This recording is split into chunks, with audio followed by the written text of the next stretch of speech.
ಊರಿನಲ್ಲಿ ಶಿವರುದ್ರಪ್ಪ ಕಾಣದಿದ್ದ ಕಾರಣ ಅವರ ಮನೆ ಹತ್ತಿರ ಬಂದಾಗ ದುರ್ವಾಸನೆಯಿಂದ ಕೊಡಿದ್ದ ಪ್ರದೇಶದಂತಾಗಿತ್ತು. ಅನುಮಾನಾಸ್ಪದವಾಗಿ ಕಂಡು ಬರುತ್ತಿದ್ದಂತೆ ಅಲ್ಲಿದ್ದ ಜನ ಪೊಲೀಸರನ್ನು ಕರೆಯುತ್ತಾರೆ. ಇದು ಆತ್ಮಹತ್ಯೆ ಮಾಡಿಕೊಂಡಿರುವ ರೀತಿ ಇರುವುದರಿಂದ ಮಕ್ಕಳ ಸಾವಿನ ದುಃಖ ತಾಳಲಾರದೆ ಕುಟುಂಬ ಸಮೇತ ಆತ್ಮಹತ್ಯೆ ಮಾಡಿಕೊಂಡಿದ್ದಾರೆ ಎಂದು ಮಾತನಾಡತೊಡಗಿದ್ದರು. ಇದನ್ನೆಲ್ಲ ಕಂಡು ಪೊಲೀಸರು ಘಟನೆ ನಡೆದ ಸ್ಥಳಕ್ಕೆ ಬರುತ್ತಾರೆ. ಅಲ್ಲಿ ಬಿದ್ದಂತ ಶಿವರುದ್ರಪ್ಪ ಮತ್ತು ಅವರ ಕುಟುಂಬದ ಸದಸ್ಯರನ್ನು ಪರಿಶೀಲಿಸುತ್ತಾರೆ. ಆದರೆ ಪೊಲೀಸರು ಯೋಚಿಸಿದರು, ಸಾಮಾನ್ಯ ಸಾವು ಒಟ್ಟಿಗೆ ಆಗಲು ಹೇಗೆ ಸಾಧ್ಯ ಅಂತ. ಎಲ್ಲ ಶರೀರವನ್ನು ಪೋಸ್ಟ್ ಮಾರ್ಟಂ ಮಾಡಿದರು. ಈ ಸಾವಿನ ಸುದ್ದಿ ರಾಜ್ಯಾದ್ಯಂತ ಹಬ್ಬಿತು.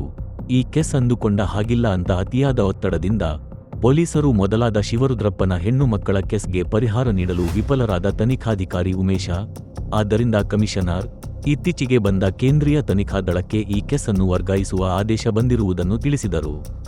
ಕೇಂದ್ರೀಯ ತನಿಖಾ ದಳ ಅಂದ್ರೆ ಸಿಬಿಐ 1963ರ ಏಪ್ರಿಲ್ 1ರಂದು ಇದು ಸ್ಥಾಪಿಸಲ್ಪಟ್ಟಿತು ಮತ್ತು ಸಿಬಿಐ ಆಗಿ ಡಿ.ಪಿ. ಕೊಹ್ಲಿ ಇವರೇ ಸಿಬಿಐ ಅನ್ನು ಸ್ಥಾಪನೆ ಮಾಡಿದ್ದರು.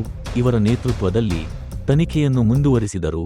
ಸಿಬಿಐ ಆಫೀಸರ್ ಸ್ಥಳ ಮಹಜರು ಮಾಡಿದರು. ಹಾಗೆ ಮೊದಲಾದ ಹೆಣ್ಣು ಮಕ್ಕಳ ಪೋಸ್ಟ್ ಮಾರ್ಟಂ ರಿಪೋರ್ಟ್ ಮತ್ತು ಇವಾಗ ಆಗಿರುವ ಕುಟುಂಬದ ಸಾವು ಇವರೆಲ್ಲರ ಪೋಸ್ಟ್ ಮಾರ್ಟಂ ರಿಪೋರ್ಟ್ ಅನ್ನು ಪರಿಶೀಲಿಸಿದರು. ಶಿವರುದ್ರಪ್ಪನ ಹಿಸ್ಟರಿ ತಿಳಿದುಕೊಳ್ಳುವ ಪ್ರಯತ್ನ ಮಾಡಿದರು. ಶಿವರುದ್ರಪ್ಪನ ಆಸ್ತಿ ಪತ್ರ ಹಾಗೂ ಅವರ ಶಾಲಾ ದಾಖಲೆಯನ್ನು ಪರಿಶೀಲನೆ ಮಾಡತೊಡಗಿದರು. ಶಿವರುದ್ರಪ್ಪ ಹುಟ್ಟಿ ಬೆಳೆದಿದ್ದೆಲ್ಲ ಕಾಸರಗೋಡಿನಲ್ಲಿ.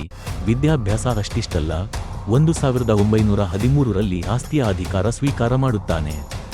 ಶಿವರುದ್ರಪ್ಪನ ಶಾಲಾ ದಾಖಲೆ ಪರಿಶೀಲನೆ ಮಾಡಬೇಕಾದರೆ ಸಿಬಿಐ ಆಫೀಸ್ಗೆ ಅನುಮಾನ ಉಂಟಾಗುತ್ತೆ. ಕೇವಲ 1 ವರ್ಷ ಬಳಿಕ ಈಶ್ವರ ಎಂಬುವ ಶಿಕ್ಷಕರನ್ನು ಅಮಾನತು ಮಾಡಿದ್ದಾರೆ, ಯಾಕೆ ಎನ್ನುವ ಪ್ರಶ್ನೆ ಉಂಟಾಯಿತು. ಈಶ್ವರನ ವಿಚಾರವಾಗಿ ಅಲ್ಲಿದ್ದ ಶಾಲಾ ಶಿಕ್ಷಕ ವೃಂದದಲ್ಲಿ ವಿಚಾರಿಸಿದರು ಮತ್ತು ಈಶ್ವರ ಅವರ ಮಾಹಿತಿಯನ್ನು ಊರಿನ ಜನರಲ್ಲಿ ಕೇಳತೊಡಗಿದರು.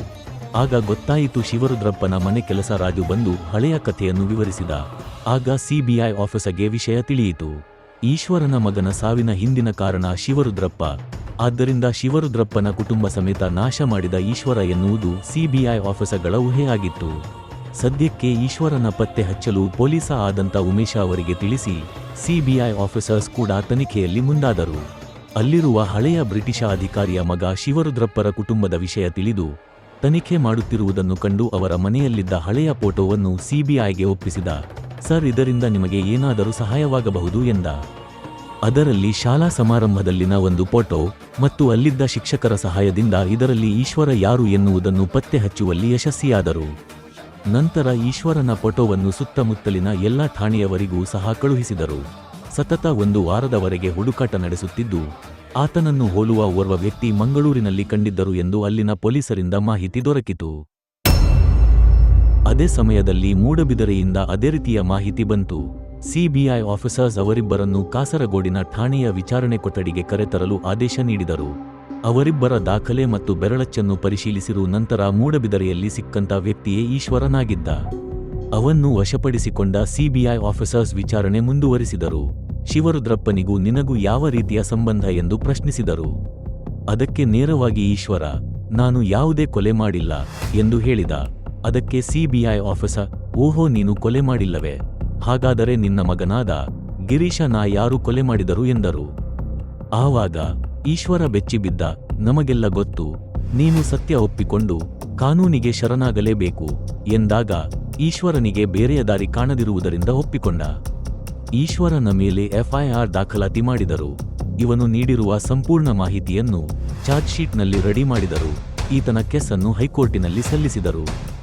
ನ್ಯಾಯಾಧೀಶರಾದ ಆಕಾಶ ಎನ್ನುವವರು ಈಶ್ವರನ ತೀರ್ಪುಗಾರರಾಗಿದ್ದರು.